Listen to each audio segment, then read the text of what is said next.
कुछ दिन पहले मैं एक बंदे का इंटरव्यू ले रहा था, तो मैंने उसको पूछा कि भाई लॉगिन फंक्शनैलिटी को कैसे टेस्ट करेंगे, उसके लिए तू टेस्ट केसेस लिखेगा? तो उसने 10 से 12 अच्छे से टेस्ट केसेस लिखे। उसके बाद मैंने उसे बोला कि भाई और थोड़ा कवर कर सकता है, और थोड़ा सोच, और क्या क्या उसमें ऐड कर सकता है। तो उसने मुझे क्या रिप्लाई किया पता है? कि उसने मुझे बोला कि मेरे पास रिक्वायरमेंट नहीं है, अगर रिक्वायरमेंट मिल जाता ना तो मैं और ज्यादा कवर कर सकता हूँ। तो फिर मैंने सोचा कि भाई ये तो एक्सप्लोरेटरी टेस्टिंग का बंदा है और उसको रिक्वायरमेंट क्यों चाहिए।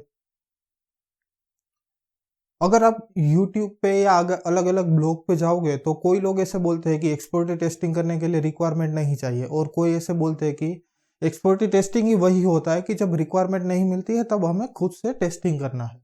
तो वो हम आज डिस्कस करने वाले हैं। आपको पता है निशांत इंट्रो से पहले तो बताएगा नहीं, तो समझते हैं एक्सप्लोरेटरी टेस्टिंग छोटा सा इंट्रो के बाद। Camera rolling action.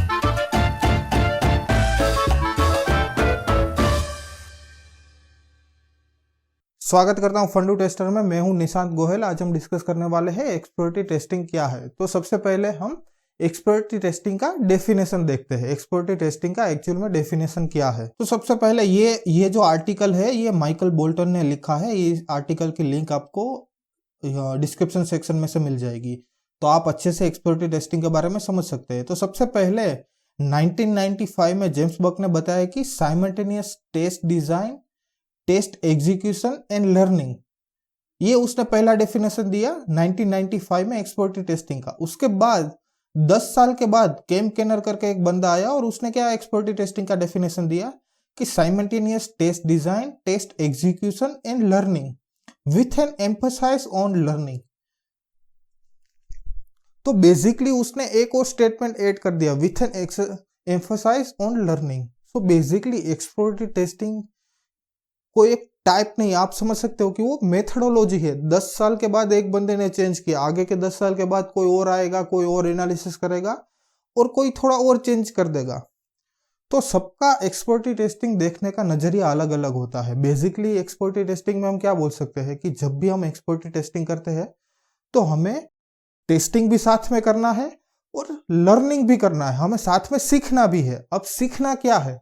तो सीखना है हमें प्रोडक्ट को सीखना है कि हम प्रोडक्ट क्या है, प्रोडक्ट कैसे काम करती है, हम उसको कैसे अलग अलग तरीके से टेस्ट कर सकते हैं, और जो भी हमने टेस्ट किया वो सही है या गलत नहीं है। टेस्टर का काम बेसिकली क्या होता है कि टेस्टर को पास और फेल ऐसा कुछ करना नहीं है कि जो भी मन में आया पास कर दिया, जो भी मन में आया फेल कर दिया। फेल करने से तो कोई दिक्कत नहीं होगा, आगे वाले देखेंगे कि भाई ये फेल है, बट पास करते हैं ना तब बहुत ज्यादा सोचने वाली बात है कि पास कर दिया और तब उसके बाद फेल होता है ना, तो लोग बोलते हैं कि भाई ये तो फेल है, तुमने पास कर दिया। तो ये ना हो उसके लिए हमें डीप टेस्टिंग करना पड़ता है। तो हम देखते हैं कि डीप टेस्टिंग क्या है और हम कैसे डीप टेस्टिंग कर सकते हैं। तो बेसिकली एक्सप्लोरेटरी टेस्टिंग करने के लिए सबसे पहले क्या चाहिए कि हमें प्रोडक्ट की अंडरस्टैंडिंग चाहिए, हमें प्रोडक्ट को अच्छे से समझना चाहिए। अगर हमें प्रोडक्ट का पता ही नहीं है, प्रोडक्ट कैसे चलता है वो हमें पता नहीं है, तो डिफिकल्ट हो जाएगा कि डीप टेस्टिंग कैसे करेंगे। तो यहाँ पे मैं अलग अलग एग्जाम्पल के साथ देखने वाला हूँ कि अगर हमारे पास रिक्वायरमेंट है तो हम कैसे एक्सप्लोरेटरी टेस्टिंग कर सकते हैं, अगर रिक्वायरमेंट नहीं है तो हम कैसे एक्सप्लोरेटरी टेस्टिंग करें। तो सबसे पहले वो सिनेरियो देखते हैं कि हमारे पास रिक्वायरमेंट नहीं है तो हम कैसे कर सकते हैं। तो इसके लिए मैं क्या करता हूँ, इसके लिए सबसे पहले हम फेसबुक पे चलते हैं। तो आप देखते हो मैं मेरे फ्रेंड की प्रोफाइल में जा रहा हूँ, और जैसे ही उसकी प्रोफाइल में जाऊंगा तो यहाँ पे मेरे को एक दिखेगा कि म्यूचुअल फ्रेंड। आप देख सकते हो म्यूचुअल फ्रेंड, और उसके बगल में लेट्स से काउंट दिख रहा है 100। अब ये मत बोलना कि म्यूचुअल फ्रेंड आपने कभी देखा ही नहीं है, सब फेसबुक यूज करते हो वो मुझे पता है। तो यहाँ पे बात ये है कि हमारे पास रिक्वायरमेंट नहीं है और म्यूचुअल फ्रेंड मेरे को टेस्ट करना है, तो मैं कैसे टेस्ट करूं? तो सबसे पहला तो आसान तरीका क्या है कि मैं मेरी प्रोफाइल में जाऊंगा। ये मेरी प्रोफाइल है निशांत, और यहाँ पे जो भी मेरा फ्रेंड है उसका एक लिस्ट बनाऊंगा कि भाई मेरे पास यहाँ पे 1000 फ्रेंड है, तो उसका एक मैं लिस्ट बनाऊंगा। उसके बाद मैं मेरी फ्रेंड की प्रोफाइल में जाऊंगा और मेरे फ्रेंड के प्रोफाइल में भी जितने फ्रेंड है लेट्स से उसमें 900 फ्रेंड है, तो वो मैं बैठ के कंपेयर करूंगा कि ये दोनों, यहाँ पे जो भी बंदे हैं यहाँ पे जो भी बंदे हैं वो कॉमन है या नहीं है। अगर जो भी कॉमन बंदे मिलते हैं तो वो मेरे को उसका पेयर बनाना है, और 100 कॉमन बंदे मिल गए उसके, तो मैं क्या बोल सकता हूँ कि भाई 100 बंदे मिल गए। बट किसी में 5,000 है, 3,000 है, तो मैन्युअली टेस्ट करेंगे तो दिक्कत हो जाएगी ना। तो थोड़ा इसके लिए कोड लिखते हैं। तो हम क्या कर सकते हैं कि बेसिकली हम 2 एरे लिस्ट बनाएंगे या लिस्ट बनाएंगे। तो यहाँ पे मैं लिस्ट में पहला वाला लिस्ट बनाऊंगा और उसमें मेरा जो फ्रेंड है वो मैं ऐड करूंगा। तो यहाँ पे मेरे जो भी फ्रेंड है वो सारा मैंने 1000 फ्रेंड ऐड कर दिया, 1000 नाम ऐड कर दिया। और दूसरा लिस्ट बनाऊंगा। दूसरा लिस्ट में क्या होगा कि मेरे फ्रेंड का, ये मेरा फ्रेंड है, तो मेरे फ्रेंड का जो भी नेम है वो यहाँ पे मैं ऐड कर दूंगा और उसके बाद दोनों को कंपेयर करूंगा। और जो भी मेरे को इंटरसेक्शन मिलता है, लेट्स आउटपुट में मेरे को 100 कॉमन नाम मिल गए, तो ये 100 कॉमन नाम और ये 100 कॉमन नाम, मतलब 100 मैच हो गया, टिंडर पर जैसे मैच होता है वैसे। तो मैं क्या मान लूंगा कि सही है। लेकिन क्या ये सही है? नहीं, क्योंकि क्या होगा कि यहाँ पे भी अब पता ही है, इंडिया में राहुल, राम, श्याम, घनश्याम, ये सारे नाम मतलब हर एक गली नुक्कड़ में मिल जाएंगे। तो मैं ऐसे नहीं बोल सकता कि भाई जो भी मैंने किया वो सही है, क्योंकि राहुल का कहीं बंदे का नाम राहुल है, कहीं बंदे का नाम राम है। तो मेरे को क्या करना पड़ेगा?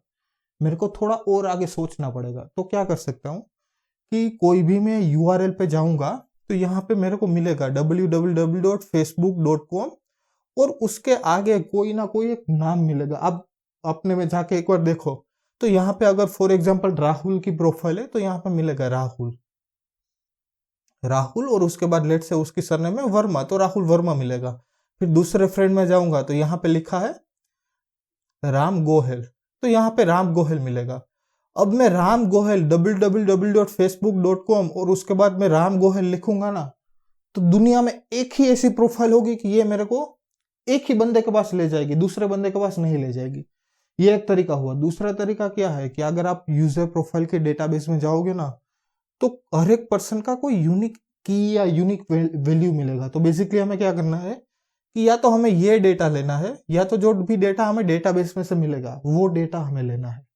वो डेटा लिस्ट 1 और लिस्ट 2 में ऐड करना है और उसके बाद इंटरसेक्शन मिलेगा, वो एक्यूरेट होगा और हम बोल सकते हैं कि जो भी हमने टेस्ट किया वो सही है, उसमें गलत होने के कोई चांसेस ही नहीं है। तो ये हो गया कि अब हमारे पास रिक्वायरमेंट नहीं है, हमें सिर्फ पता है कि यहाँ पे म्यूचुअल फंड दिखेगा और टेस्ट करना है, तो ऐसे हम टेस्ट कर सकते हैं।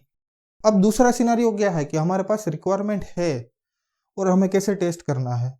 तो उसके लिए हम चलते हैं HDFC की नेट बैंकिंग की साइट पे। तो यहाँ पे बेसिकली मेरे को कस्टमर ID और यूजर ID वाला फील्ड को टेस्ट करना है। तो ये मैं कैसे टेस्ट करूंगा? लेट से मेरे पास रिक्वायरमेंट है, तो रिक्वायरमेंट में यहाँ पे क्या लिखा होता है कि ये फील्ड है वो क्या लेगा, कैरेक्टर लेगा, न्यूमेरिक वैल्यू लेगा या अल्फा न्यूमेरिक वैल्यू लेगा, वो सब उसमें डिफाइन होता है।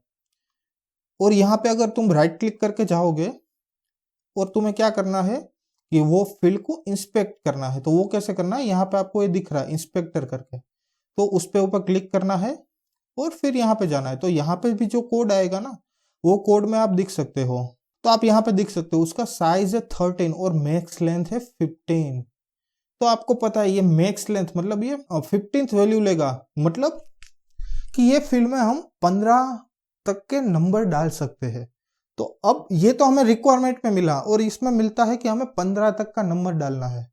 तो यहाँ पे हमें क्या क्या टेस्टिंग करना है?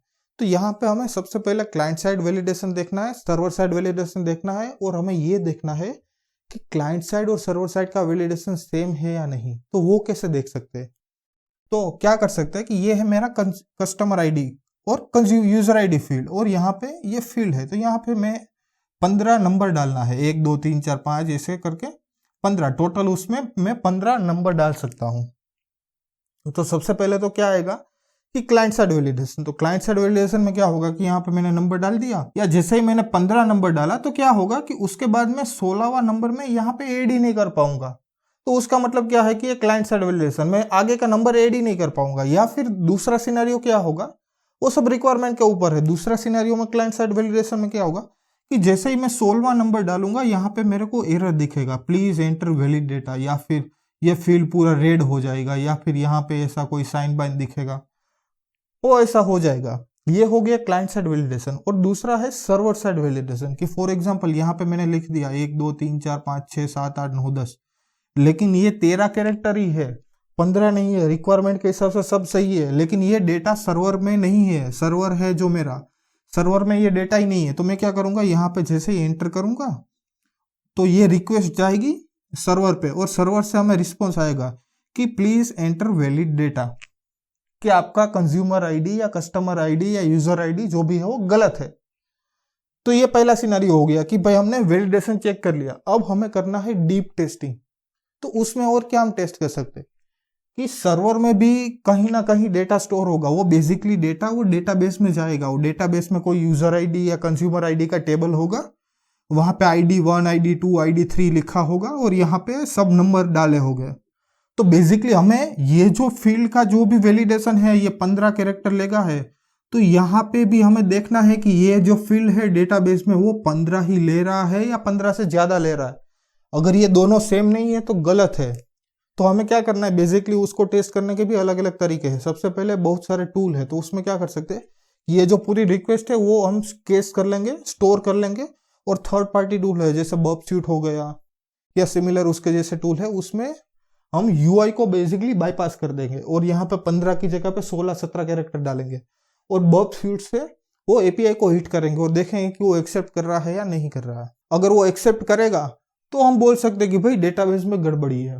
या फिर दूसरा क्या कर सकते हैं कि हम रियल टाइम प्रोडक्ट पे काम करते हैं, तो हमारे पास डेटाबेस का एक्सेस होगा, एपीआई का एक्सेस होगा। तो हम क्या करेंगे कि एपीआई लेंगे कंज्यूमर आईडी की और उसमें हम यहाँ पे 16-17 वैल्यू डालेंगे और पता चल जाएगा कि वो चल रहा है या नहीं चल रहा है। तो ये सिनेरियो में क्या हुआ कि हमने डीप टेस्टिंग किया है। दूसरा क्या था, हमारे पास रिक्वायरमेंट भी थी और डीप टेस्टिंग भी किया है। रिक्वायरमेंट में ये लिखा है कि कैसे टेस्ट करना है, कैसे डीप टेस्टिंग करना है, उसमें तो यही लिखा है कि सिर्फ 15 कैरेक्टर लेगा। बट फिर भी हमने हमारी तरीके से हमने सीखा, कुछ ना कुछ एक्सप्लोर किया और हमने टेस्ट किया। तो ये हो गया एक्सप्लोरेटिव टेस्टिंग। तो ऐसे अलग अलग सिनारियो है, अलग अलग बिजनेस सिनारियो है, लेकिन हमें समझना ये है कि कब हमें एक्सप्लोरेटिव टेस्टिंग करना है।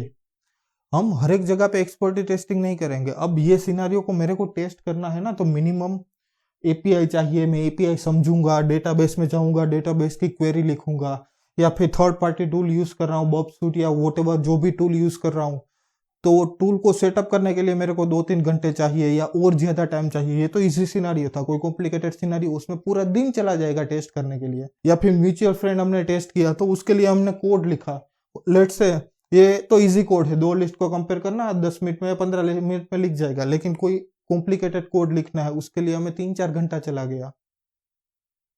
तो हर एक फील्ड को हम या हर एक फंक्शनैलिटी को एक्सप्लोरेटिव टेस्टिंग करेंगे? नहीं, ऐसा हम नहीं कर सकते। तो यहाँ पे बेसिक ये दोनों में से कौन सा करेंगे? 2 मिनट सोचो, वीडियो को पॉज करो, कमेंट सेक्शन में बताओ। यहाँ पे बेसिकली हम कंज्यूमर आईडी वाला है, वो बिजनेस पे इंपैक्ट कर सकता है। वो गलत डेटा डाला तो इधर उधर हो सकता है क्योंकि ये बैंकिंग का एप्लीकेशन है। बट म्यूचुअल फ्रेंड, क्या फायदा है म्यूचुअल फ्रेंड का? मेरे को खुशी होगी भाई, मैं और मेरे दोस्त के बीच में 100 म्यूचुअल फ्रेंड है या 50 म्यूचुअल फ्रेंड है, जान के खुशी होगी, अच्छा लगेगा, बात खत्म। बिजनेस पे तो कोई इंपैक्ट नहीं पड़ेगा।